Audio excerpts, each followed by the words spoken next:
Hello दोस्तों, भूत प्रेत आत्माओं के बारे में तो आपने खूब सुना होगा, लेकिन आज मैं आपको सुनाने जा रहा हूँ कुछ ऐसी तथ्य घटना जिसे सुनकर आपकी रूह कँपा उठेगी। अगर आप कमज़ोर दिल वाले हैं तो ये वीडियो यहाँ ही स्किप कर सकते हैं, क्योंकि इस सच्ची घटना एवं खौफनाक कहानी को सुनकर आपके रोंगटे खड़े हो जाएंगे। तो बढ़ते हैं दोस्तों आज की नई कहानी की ओर। ये बात है आज के 3 साल पहले की, जब मैं अपने मामा की लड़की की शादी में गया हुआ था। मैं शादी के 2 दिन पहले ही वहाँ पहुँच चुका था। शादी की जो तैयारियाँ शादी से पहले की जाती हैं, उनमें हेल्प करने के लिए मेरे मामा ने मुझे 2 दिन पहले ही बुला लिया था। मेरे पास उस समय बोलेरो कार थी, तो उन्हें जो सामान मार्केट से लाना हो या फिर किसी को लाना छोड़ना हो तो उन्हें मैं अपनी कार से छोड़ देता था। इसलिए मैं 2 दिन पहले ही उनके गांव पहुंच चुका था। अब दिन आया शादी का। उस दिन बारात आने वाली थी। शाम के 6 बजे चुके थे। मैंने मेरे कॉलेज फ्रेंड्स को भी शादी में इनवाइट किया था। मैंने उनको कॉल किया और कहा, यार अभिषेक, अभी तक तुम लोग नहीं आए हो, बारात आने वाली है, शाम के 6 बज चुके हैं, अब तक तो तुम्हें यहाँ पहुँच जाना चाहिए था। मेरा दोस्त अभिषेक जवाब देता है, अरे यार विष्णु, हम क्या करें, हमारी गाड़ी धिंदरा पार करते ही खराब हो गई। पता नहीं इसमें क्या हुआ, स्टार्ट ही नहीं हो रही। हमने मैकेनिक को कॉल किया, बोल रहा था 2 घंटे लगेंगे। अब यार हम तो फंस गए। 8 बजे से पहले तो हम वहाँ पहुँच ही नहीं सकते। फिर मैं उनसे कहता हूँ, यार ऐसे कैसे हो सकता है, 2 घंटे तो ज़्यादा हो जाएंगे, मैकेनिक को जल्दी आने के लिए बोलना। फिर अभिषेक कहता है, अरे यार विष्णु, मैंने बहुत प्रयास किया कि यार जल्दी आ जा, हमें ज़रूरी है, लेकिन उसने कहा, भाई साहब बुलाना हो तो बुलाओ, नहीं तो आप किसी और को बुला लो, मुझे तो कंप्लीट 2 घंटे ही लगेंगे। मैंने उससे कहा, तुम मेरे लोकेशन सेंड कर दो, मैं अभी वहाँ पहुँच रहा हूँ, 2 घंटे ज़्यादा हो जाएंगे यार। फिर उन्होंने मुझे लोकेशन सेंड करी तो मैंने देखा कि वह पास के शहर धिंदरा से 4 किलोमीटर ही चले थे। धिंदरा मेरे मामा के गांव से 18 किलोमीटर दूर था। मैं वहां से अपनी कार लेकर निकला और अपने दोस्तों को लेने के लिए धिंदरा की ओर रवाना हो गया। सिंगल डामर का रोड बना हुआ था, उस पे मेरी कार हवा से बातें कर रही थी। मैं 15 मिनट में अपने दोस्तों के पास पहुंच गया। मेरे 4 दोस्त आए हुए थे। हम पांचों ने मिलकर उस खराब गाड़ी को एक साइड में लगाया और फिर मेरी बोलेरो में बैठकर शादी की तरफ रवाना हो गए। मैं अपने दोस्तों से हंसी खुशी की बातें करते हुए आ रहा था और पुरानी यादों को हम ताज़ा कर रहे थे। गाड़ी मेरा दोस्त कुशाल चला रहा था। अब थोड़ा अंधेरा होना शुरू हो गया था और हम चल ही रहे थे कि एक लड़की अच्छी तरह सजी धजी जैसे कई प्रोग्राम में जा रही हो।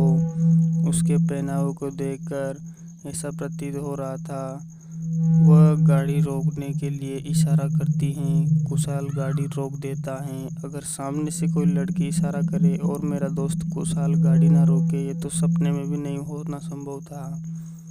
गाड़ी रोकते ही वो लड़की उससे कहती है, भैया मुझे मेरी फ्रेंड की शादी में जाना है, मेरी कार ख़राब हो गई है, पास के गांव में उसकी शादी है, तो क्या आप मेरी हेल्प कर सकते हो। थोड़ा सा दुख तो हुआ कुशाल को, क्योंकि उसने भैया कहने से मेरे दोस्त कुशाल का दिल टूट गया था, लेकिन इतनी अच्छी लड़की को मना भी नहीं कर सकता था। वो कहता है, हाँ जी मैं छोड़ देता हूँ ना, आपको मैं भी वहीं चल रहा हूँ, आइए बैठिए। लड़की कार की फ्रंट सीट पर कुशाल के साथ बैठ गई। फिर थोड़े आगे चलने पर वह कुशाल से कहती हैं, बहुत बहुत धन्यवाद आपका, जो आपने मेरे लिए लिफ्ट दे दी। अगर आज मैं समय पर मेरी फ्रेंड रुचिता की शादी में नहीं पहुंचती तो वो मुझे मार ही डालती। कुशाल बोला, हाँ वो तो हैं, इतनी डेंजर है क्या आपकी फ्रेंड? मैं सोच रहा था कि कोई रुचिता की फ्रेंड होगी। ये रुचिता मेरे मामा की लड़की ही थी। कुशाल उससे पूछता है, वैसे आपकी कार को क्या हुआ? लड़की जवाब देती है, अरे यार मेरी कार अचानक बंद हो गई और अब स्टार्ट ही नहीं हो रही थी। मैकेनिक से ठीक करवाने का इतना टाइम मेरे पास नहीं था, इसीलिए फिर मुझे आपकी कार दिखी और लिफ्ट मांगना ही बेहतर समझा। कुशाल ने कहा, कोई बात नहीं, हमारी वजह से आपकी भी हेल्प हो गई। कुशाल उसे इतना बातों में फंसाए हुए था कि हमारी तरफ उसे नज़र भर के देखने का भी मौका नहीं दे रहा था। कुशाल अब भूल चुका था कि कार में उसके साथ उसके दोस्त भी बैठे थे। कुशाल उस लड़की से पूछता है, वैसे नाम क्या है आपका? लड़की कहती है, रचना। फिर कुशाल कहता है, रचना जी, ये जो गाड़ियाँ होती है ना, ये पुरानी होने के बाद पूरी तरह खटारा हो जाती है और बार बार ख़राब होती है। अभी हम आ रहे थे तो हमने देखा कि रास्ते में एक गाड़ी में भी आपका वाला सेम प्रॉब्लम हुआ था। 4 लड़के धक्का मार रहे थे बेचारे, मुझे तो उन्हें इस तरह देखकर हंसी आ रही थी। फिर मेरे साथ बैठे मेरे दोस्त अभिषेक को उसका ये लंबा लंबा फेंकना अब बर्दाश्त नहीं होता, क्योंकि आप तो जानते ही हो दोस्त सब कमीने होते हैं। पीछे बैठा अभिषेक कहता है, यार कुशाल, हो तेरा पैर ठीक हो गया क्या, जो धक्का मारते वक्त कार के टायर के नीचे आ गया था? इतना सुनते ही लड़की थोड़ा मुस्कुरा कर अभिषेक की तरफ देखती है।